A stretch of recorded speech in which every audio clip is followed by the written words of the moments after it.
জলপাইগুড়ির রামকৃষ্ণ মিশন আশ্রমে মঙ্গল আরতির মধ্য দিয়ে আজ ভোরে শুরু হয় মা সারদা দেবীর ১৭২তম জন্মতিথির পূজা অর্চনা। বেদমন্ত্র পাঠ হয়। সকাল ৭টা থেকে শুরু হয় বিশেষ পুজো। দূর দূরান্ত থেকে বহু ভক্তের সমাগম হয়েছে।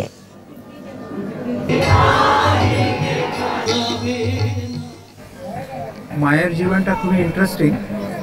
আমরা যত মডার্ন হচ্ছি ততই কিন্তু আমরা আদর্শের দিকগুলি থেকে দূরে হয়ে যাচ্ছি। মডার্ন হওয়া মানে এটা নেই কি আধুনিক জিনিসগুলিকে ব্যবহার করা।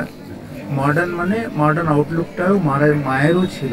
মডার্ন মানে এটাই, উনি একজন গ্রামের মেয়ে হলেও শিক্ষাকে কিন্তু খুব গুরুত্ব দিতেন। উনি অনেক জায়গা উনি বলেছেন নারীদেরকে শিক্ষা পড়াশোনা করা বলেছেন।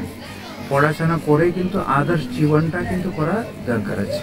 আজকে দিন সারদা মায়ের আজকে জন্মতিথি, সেই উপলক্ষে আমরা আজকে সবাই এখানে সমবেত হয়েছি। সব মহা ধুমধামের সাথে সারদা মায়ের জন্মতিথি উৎসব পালিত হলো।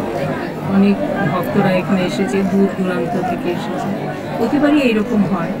এই দিনটা আমরা খুব প্রতীক্ষায় থাকি কবে মায়ের জন্মদিন দেখে আসবে।